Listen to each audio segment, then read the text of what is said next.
también le queremos agradecer que el grupo de Israel que está aquí actualmente, ellos han dicho sí, con mucha certidumbre que nuestros equipos hicieron lo debido, hicieron lo que tenían que hacer, y no hay duda que nuestro equipo del condado es uno de los mejores, si no el mejor en nuestro estado y tal vez en nuestro país. Así que estamos muy agradecidos del apoyo que hemos recibido de Israel. También el Estado continúa en la colaboración con el gobierno local en proveyendo servicios, especialmente con lo que es los servicios voluntarios. Tenemos aquí Volunteer Florida, que está iniciando y que está manejando lo que es el proceso de las donaciones. Hay obviamente una respuesta de la comunidad que ha sido para mí muy positivo. Hemos visto personas de todas partes, no solo de aquí de nuestra comunidad, pero de todo el mundo, que está ayudándonos con lo que es las donaciones, tanto las donaciones y lo que es las organizaciones caritativas que también están recibiendo fondos para ayudar. Van a haber muchas personas, sabemos que hay muchas familias que han tenido problemas obviamente con estas circunstancias, que han tenido que irse de sus edificios y van a necesitar ayuda a largo plazo. Y también quiero reiterar que el gobernador tuvo la oportunidad de reunirse con NIST.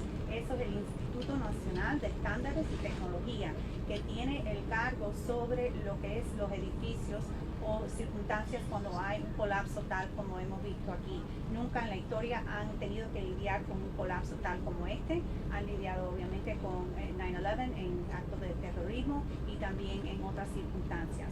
Eso va a ser algo de largo plazo. Eso va a tomar años tal vez en recibir el reporte.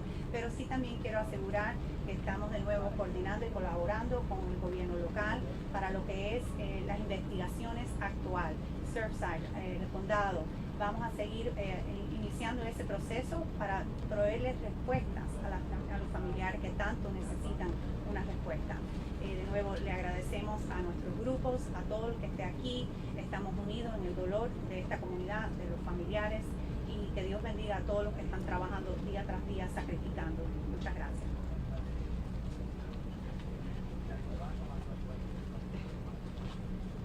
Thank you, Lieutenant Governor. Now Miami-Dade County Mayor Daniela Lubinka.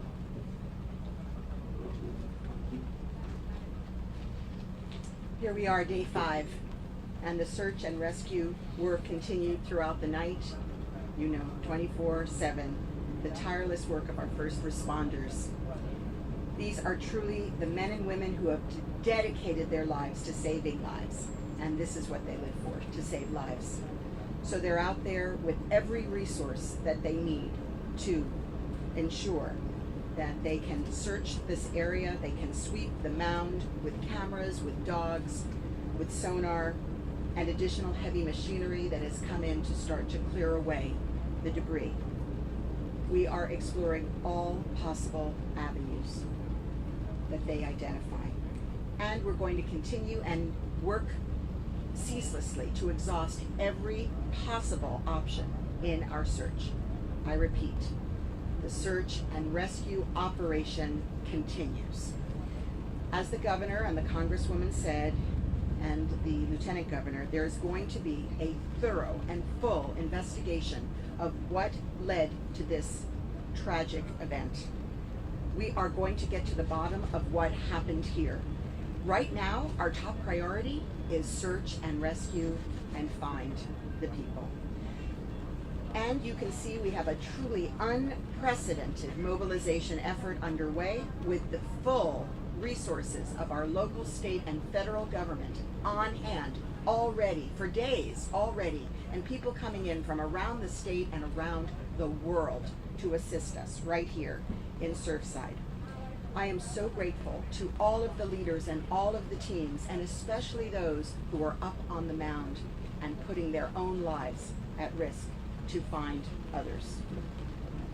This morning, we did recover another body. That brings the count to 10. The total number of those accounted for is now 135, and the total unaccounted 151.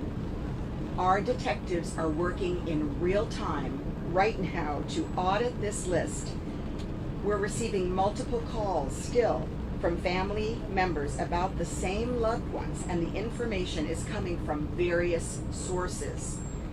I want to stress, as we have from the beginning, these numbers are very fluid and they will continue to change. I want to provide you, as we have done and will do, the best updates as soon as we have them.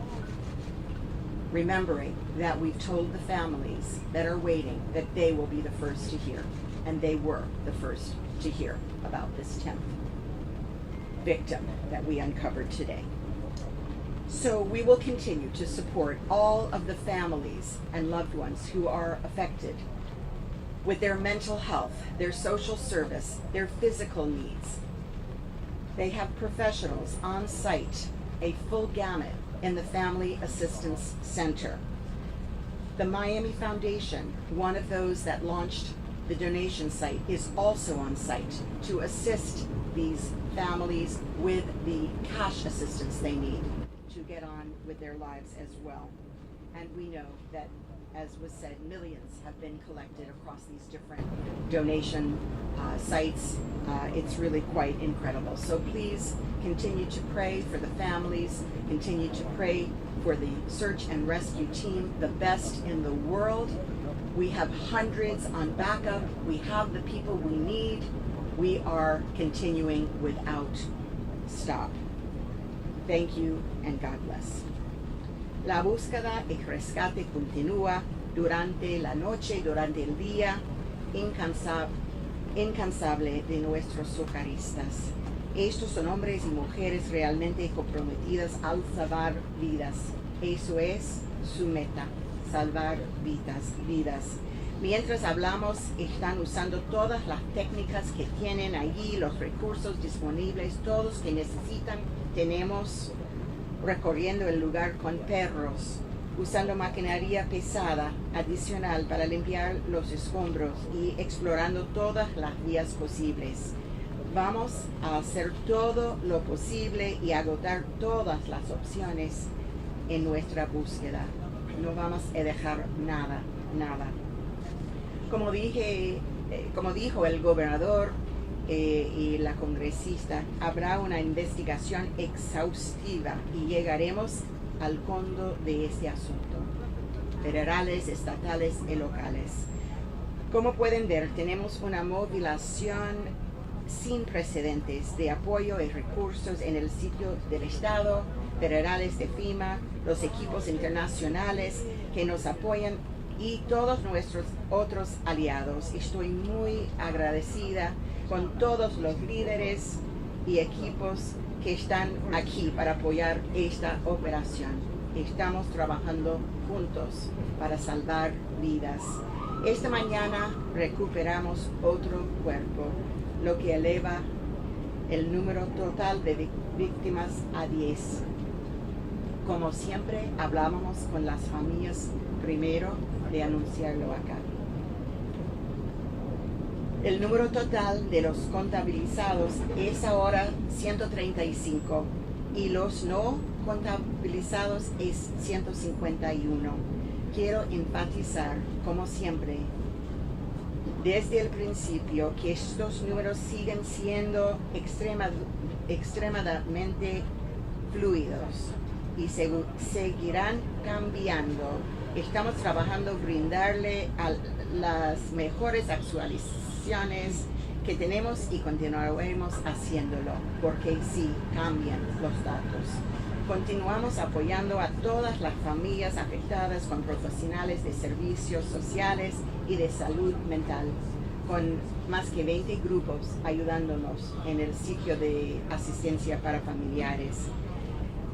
Estamos agregando todo en el centro y estamos muy agradecidos por toda la ayuda que estamos recibiendo. La Fundación Miami, uno de los que está recibiendo donaciones, también está allí ayudando a las familias con necesidades para pagar para las necesidades.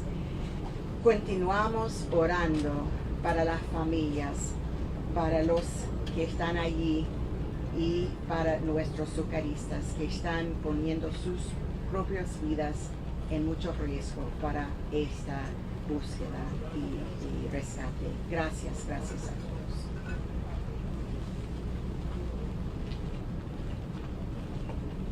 Thank you, Madam Mayor. And now Chief Financial Officer and Fire Marshal, Jimmy Pachones. Thank you. Good afternoon, Governor. Thank you for your leadership through all this. You don't get a break. Hurricanes, pandemics, you name it. This governor's been boots on the ground. He's been leading since day one. Mayor, your staff, amazing. The folks of Miami-Dade County, the resilience that they've provided. This is an international issue, as we've seen support come from the federal, international community. I'm the state's chief financial officer. I'm also the state fire marshal. I'm also a citizen of the state of Florida. Proud to be here with the urban search and rescue men and women of task forces that are assigned here. This is the largest ever deployment of task force resources in the history of the state of Florida that's not a hurricane. The same number of men and women that are on the ground right now is the same as that was deployed to Hurricane Michael, which is a 12-county storm event. They're working around the clock. They're working 12 hours at a time, midnight to noon, noon to midnight. They come from Tallahassee, they come from Orlando, they come from Tampa, they come from Israel, they come from Mexico, they come from Jacksonville, they come from Fort Myers. They come and they leave their families to come and work around the clock. Their reward is the life they save. They are making the efforts as we speak right now, and they don't stop. They hardly rest. They come off for about 45 minutes, they check their pulse, they check their O2 levels, and they go back to work, because that's what they do. They work to save lives. I've got the honor to be here with them, and so proud of the efforts that are taking place here. I can't say enough for the leadership of Kevin Guthrie and Florida Department of Emergency Management, for FEMA. They have provided as they know the magnitude of this event. This came from a camp, and now we've created a city inside of a city, several blocks, and we appreciate all the patience that the communities have had here in the region as we do the most amazing efforts in the history of the state of Florida to save the lives at risk because of this terrible tragedy. Governor, thank you for your leadership. Mayor. Thank you, Chief. And now from the Florida Division of Emergency Management, Kevin Guthrie. Hey, good morning, everyone. Kevin Guthrie, Florida Division of Emergency Management Director. Yesterday at about 4:15 yesterday afternoon, Mayor Cava, Chief Kaminsky asked for the assistance of a federal incident support team specifically related to urban search and rescue. FEMA was in the room at the exact same time. The informal communication of that request happened in minutes, so that request was sent up and mobilized, and we have followed up with the necessary paperwork. So again, I think it's important for everyone to understand that as soon as Mayor Cava, Chief Kaminsky, Director Ramirez need a resource, we're sitting together, we're working together underneath the leadership of the governor, the lieutenant governor, Mayor Cava, and others to make sure that that happens instantly. Again, as Congresswoman said, there is no daylight in between either one of us. So I think that's important for everyone to know. I will say that we also are mobilizing today a Florida DHS&B bus to help people get ID cards for those that have been displaced. They need ID cards, driver's licenses, and things of that nature. Those will be, that bus will be deployed today, should be here on site tomorrow. Thank you. Thank you, Director. And now the Surfside Mayor, Charles Burkett. I just have a handful of things I want to share with you. First was this morning I was at the site, and I observed hundreds of search and rescue people actively using their hands, digging out, and doing what they're here to do. I also observed the heavy equipment that the governor and the federal government have sent down to us in action, lifting off huge slabs and moving them away from the pile. Secondly, I visited with the families again this morning, as did everybody probably standing here, and we heard from the Israeli team that is here, and one of the things I wanted to note was that the Israeli commander told us that the teams that are out there are working fabulously together. There's a joint effort, there's a camaraderie, and everybody has the same goal, and that's to pull people out of there. He also added that the intensity and the numbers will continue to increase, which I was very interested to hear.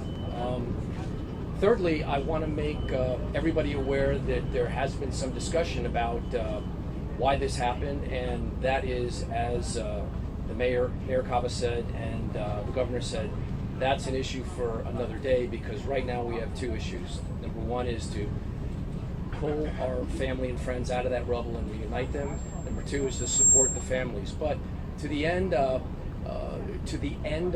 with respect to the information, we directed our staff to go ahead and scan every shred of documentation that the town of Surfside has, which includes going to our archive storage sites.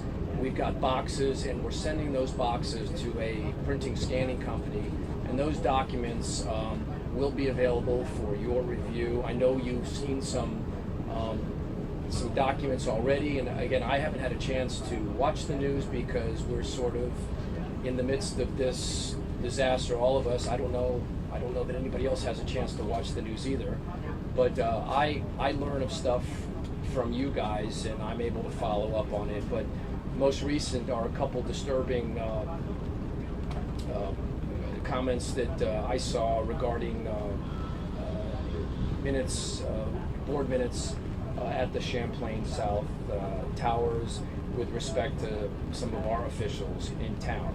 But be that as it may, we will get to the bottom of it. Last comment I want to make is, late last night I had toured, and this is on the personal side, I had toured the site as I normally do. Usually I'm there 3 times a day, in the morning, in the afternoon, in the evening. And I came across a little girl. She's about 11 or 12 years old. And I had seen this little girl before, and I know because she was with her mom and we had talked. And she may have been with her dad, I'm not quite sure, but one of her parents was in that building at the time of the collapse. And the other parent lives a couple buildings away. And she told me she goes back and forth. When I came across her, she was sitting in a chair by herself with nobody around her, looking at her phone. And I knelt down and I asked her, I said, "So what are you doing? Are you okay?" And she said, "Yes." And she said something. And what she was telling me, it was a Jewish prayer. But she was reading a Jewish prayer to herself, sitting at the site by where one of her parents presumably is. And that really brought it home to me. And she wasn't crying, she was just lost. She didn't know what to do, what to say, who to talk to. And I was looking for her this morning at that family meeting, and I didn't see her, but I am going to find her, and I'm going to tell her that we're all here for her, and we're going to do the best we can to bring out that parent. So anyway, it's horrific. This is disturbing, but that is just a tiny, tiny example of the impact that this collapse has had on our community. Thank you. Thank you, Mayor. Now, Miami Dade Commission Chairman Jose Pedernales.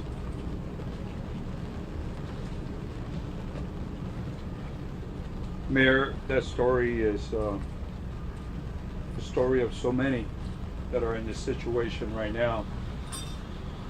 The families we met with, the mayor and I, this morning, the pain in their face, their expressions, it's not unlike anything I've seen before.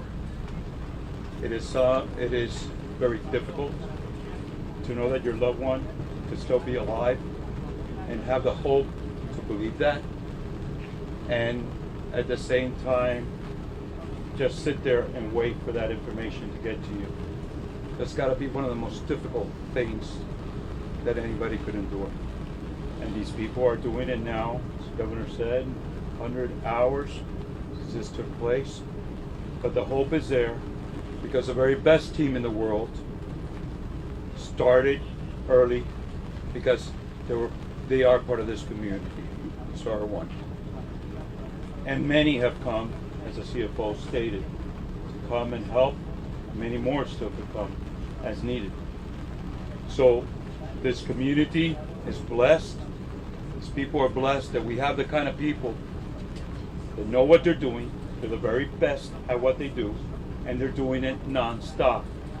Rain, whatever comes in the way, they don't stop and they'll continue. So it is about them. That is who this is about.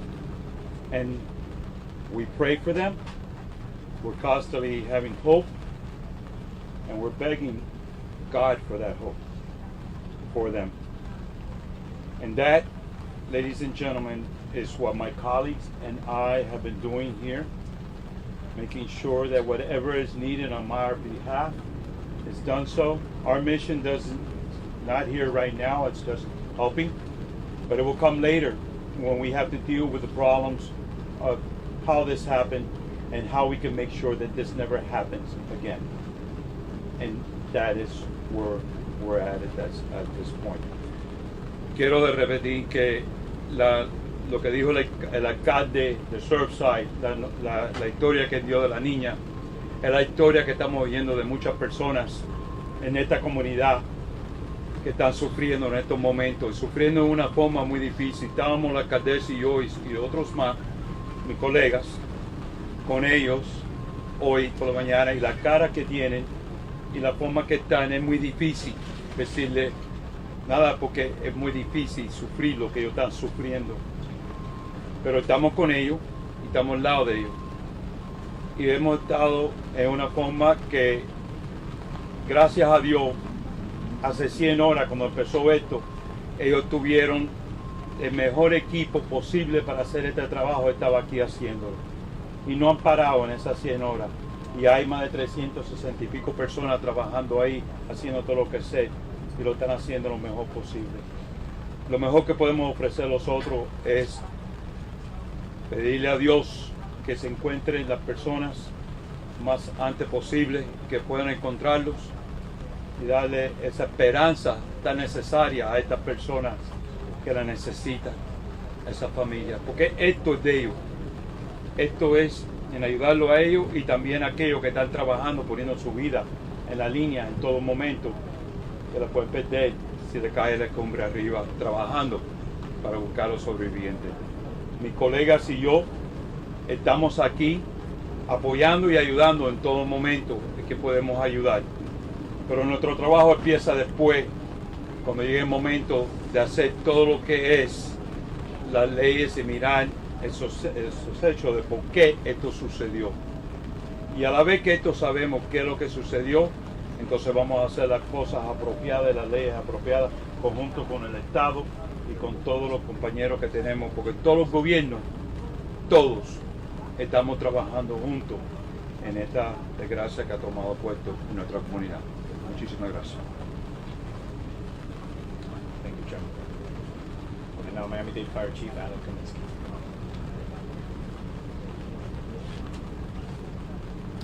Good afternoon. We actively continue our search and rescue operations. We have all Florida task force teams on site, still operating throughout our 12-hour operational periods. A very, very challenging, very difficult situation, but we keep going, looking, searching for any opportunity. I have my Assistant Chief of Operations to come up just to speak in a little more detail on what we're covering.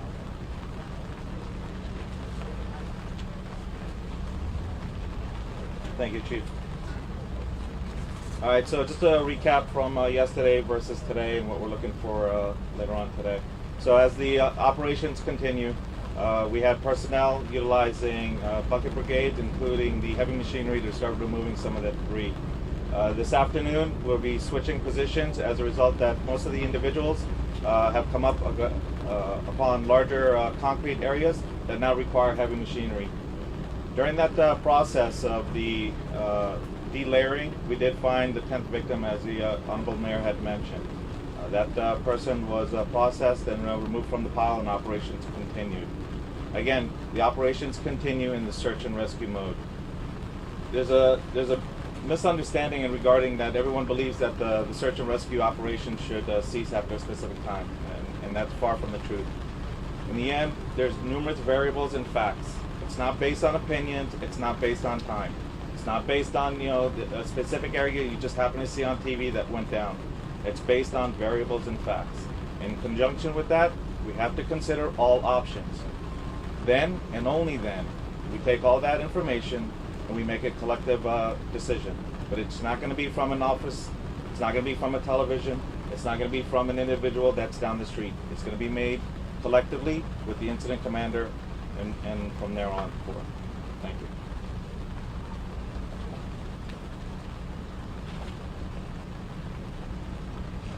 Thank you, Assistant Chief. Miami-Dade Fire Rescue, en español, PIO, Erica Benítez. Muy buenas. Como acaban de escuchar, continuamos nuestro esfuerzo de búsqueda y rescate. Estos equipos que están trabajando aquí hoy, tenemos 8 equipos en total que están ahora trabajando con esta misión. Nosotros continuamos esta misión debido a varios factores y varios variantes.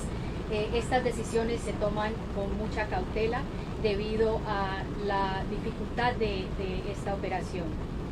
Continuaremos la búsqueda y rescate hasta que hayamos agotado todas las posibilidades de encontrar vida bajo los escombros. Esa es la misión de los hombres y las mujeres que están trabajando en esta misión, y eso continuará hasta que se tome otra decisión. Muchas gracias. Thank you, Erica. And we're going to open up for questions. Again, please raise your hand and be selected. Go ahead, right here. I have 2 questions. First, I have a question for Fire. What do you say to people who are watching this at home and saying that the search and rescue is going too slow? And then my second question is for Mayor Kava. In the debriefs that you're having with families, what are the conversations like, and what are you telling them to potentially prepare for? Okay, so the first question in regards to fire, that the belief that the operations are going too slow. This discussion came up during the Family Assistance Center. It's one of the questions that was brought up by the family, and this was addressed by us, and again seconded by the Israeli team that was there. Folks, what we're dealing with is a situation that includes complexity, and I know that we utilized the words before. However, the situation at hand is we're not lifting floor by floor. We're talking about pulverized concrete. We're talking about steel. Every time there's an action, there's a reaction. As yesterday is a perfect example. Now, we had family members at the site to basically see exactly what we've done. This is unconventional, especially so early in the stages. However, as the individuals continue to work feverishly with urgency, they witnessed a rescuer tumble 25 feet down the mound. That is a perfect example of the situation that we're dealing with.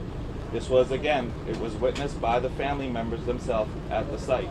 So again, it's not an issue of we could just attach a couple of cords to a concrete boulder and lift it and call it a day. We're digging through, again, rubbles of concrete, the size of basketballs, the size of baseballs. And then and only then, in combination with the safety of the personnel, and of course, considering the victims themselves, it's going to take time. It's not going to happen overnight. It's a 12-story building. It's going to take some time. To follow up with the part of the question having to do with what is discussed at the family briefings, that's what's discussed. Assistant Chief Jabala has gone through in extreme detail the map of the mound. It's marked out. The grids explains exactly what's being done in each part of the grid. After all of the technical questions are answered, we talk about DNA. We talk about how the DNA match is going to be made. We talk about communicating with family members. Who will be the next of kin? How will they be contacted? Who will be next to learn about it? How will it be opened up for public knowledge? And we talk about their questions about, is enough being done? And they have seen firsthand what is being done, and they see that everything has been done that can be done, and that they recognize the full danger that these first responders are exposing themselves to, and what it has taken for them to get to this point. Families, because of the process we've gone through, are coming to their own conclusions. Some are feeling more hopeful, some less hopeful, because we do not have definitive answers. We give them the facts. We take them to the site. We show them the operation. We show them where the pancake is. We show them where the tunnel is. We show them where the dogs are running up and identifying something that is then going to be explored. They have seen the operation. They understand now how it works, and they are preparing themselves for news one way or the other. One second, we have a question here. Mayor, on the unidentified victims, is this an issue of DNA or communicating with their families?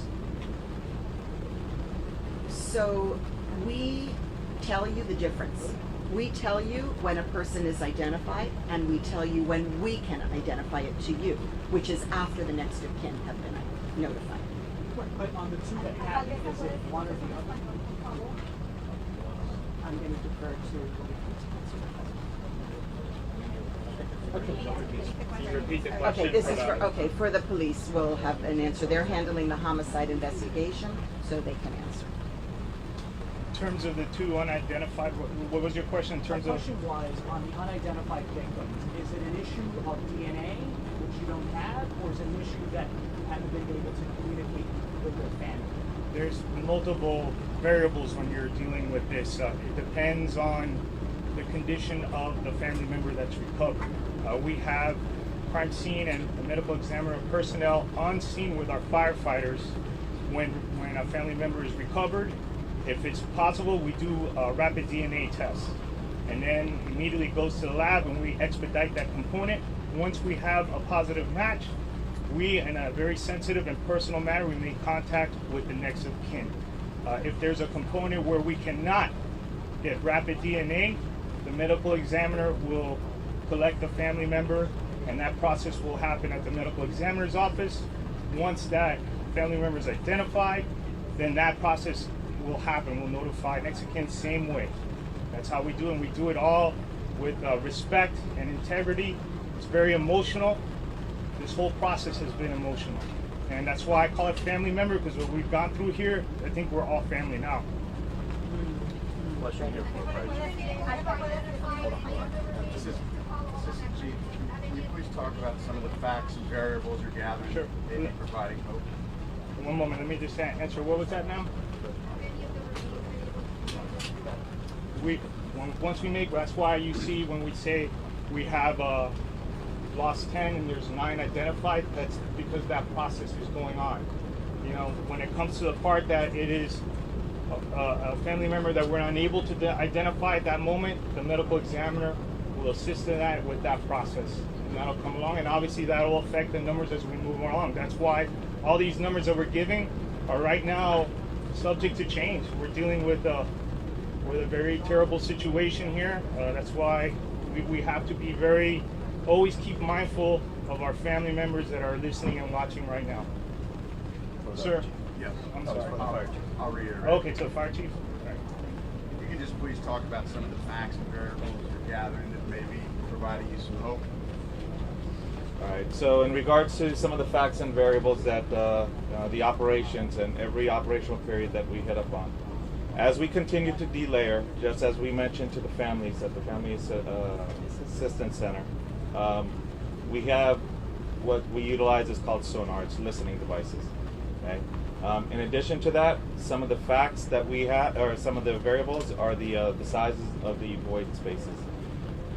There's certain areas that we have not gotten to, but we've been able to place cameras that seem to have large enough spaces, voids, that occupants may still be in there. Again, it's in regards to the actual spaces. Not to say that we've seen anybody down there, but we haven't gotten to the very bottom.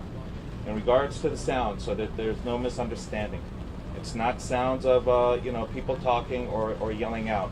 As I've mentioned to the families, it could be a tap, it could be a scratch. It may be nothing more than some of the metal that's contorting. But at the end, as I've said before, all variables, all facts have to be made before we make a decision to move to the next phase. And I can tell you that it's not based on one little section because it was completely destroyed. I have to look at the entire pile as 100%, confirmed in regards that we need to go to the next phase. And again, I got to reassure, we mentioned the fact that we're just not there yet. We're just not there yet. Fine. Now that we have some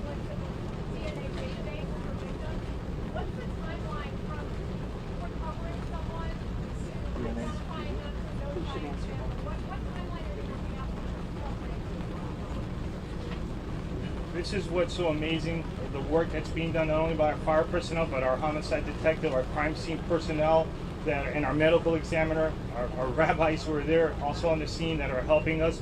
When we are able to collect, it's called rapid DNA. When we have a family member where they're eligible to go through the rapid DNA process, the moment that sample is taken, that detective, that analyst will run directly to the Family Unification Center where it's entered into a system so we can have the match with the standards that we took from family members. Then there's a second protocol at the lab. It's verified because we cannot have a partial. It has to be 100% because we cannot re-victimize our family members and give them wrong information. Typically what we've been seeing has been within a day when we're able to get the rapid DNA component. When the DNA has to be done from the medical examiner, they do it as fast as they can, and then that notification is made. But that's pretty much how the process is, and we do it as fast as we can and as accurate and correctly as we can. And final question here. Alcaldesa, buenos días. En español, please. Alcaldesa, usted en un momento describió lo que pudieron ver esos familiares ayer en el sitio, porque obviamente para ellos visualizar el trabajo era diferente a lo que veían en el noticiero. ¿Puede escribirnos en español qué vieron ellos ayer del trabajo minucioso que se está haciendo adentro? Sí, las familias que están visitando el sitio se ven exactamente la basura que existe, pueden más o menos identificar dónde estaban en la vivienda de sus amados y se ven los socorristas haciendo su trabajo. Por ejemplo, dijo antes que uno cayó durante que estaban allí mirando, cayó unos pies por el peligro que existe, muy instable, agua, eso. Vieron los perros, vieron las cámaras, el túnel que hicieron. Entonces eso fue algo muy, muy importante, muy catártico, algo que lo ayudaba mucho en pensar, pensar en sus amados, pensar de dónde eran y tal vez si ellos no sobreviven, imaginar ellos ahí para la última vez. Eso ayudó quizás a que estén un poco más de confort de saber que el trabajo sí se está haciendo, porque había muchas quejas de los familiares que escuchábamos. Ellos estaban muy contentos de tener esa oportunidad hasta que nos agradecemos para la oportunidad de ir y que ellos ya ahora entienden lo que está pasando y tienen el confort de saber que todo que podemos hacer está hecho. And final question. Final question right here, sir. Please answer to Floridians, not just those here, but to those around Florida who ask, in the face of published reports suggesting that at least potential big signals about problems with this complex, from Surfside to county reports to private reports that have been published and suggested there were issues. How can people have confidence in the process going forward, given what at least initially appears may have been this signal about problems with this building leading up to? Let me say from the county's perspective, the buildings that are under our jurisdiction are being reviewed. We have on site, we're going through every building that has been reviewed to make sure that every problem that's been identified is pursued. I feel confident that it has been. We have a very, very rigorous building department, and we stand ready to assist our cities, just like is happening in Surfside, to do that deep dive, and not only that, but immediately to make any changes that we can to make this process more robust in the future. Is that it? Did that answer your question? Well, Surfside, I told you. Yeah, well, no, I didn't, and that's why, because I'm here sort of in the news rather than watching it, but the bottom line is, my commitment is we're going to take everything we have, boxes, digitally, get it scanned, and get it up on the website. It is what it is. We're going to let you guys sort of review it, and we'll address it as it comes. But like I said, I think all of us agree that the number one priority today is to rescue people out of that rubble. Number two is to support the families, and then we'll get to that. But just know that that is in the works, and we will be 100% transparent. Good job. And for Creole translation, Ivan Morisot.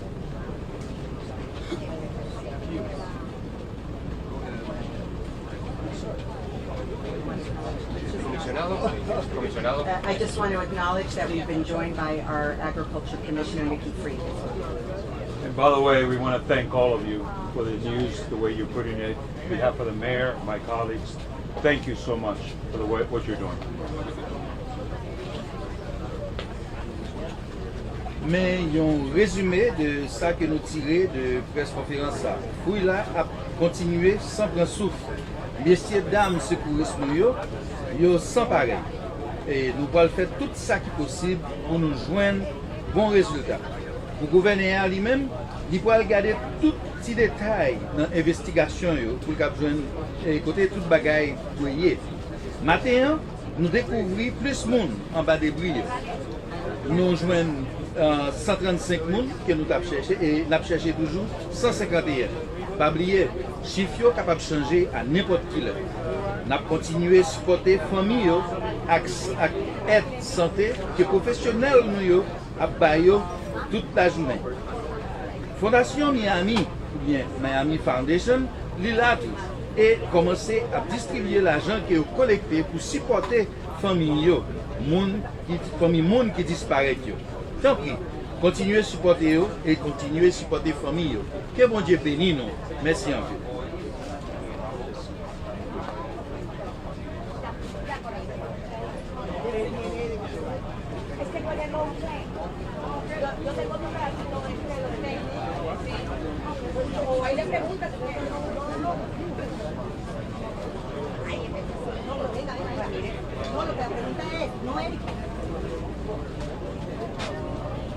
I think we're back on the front.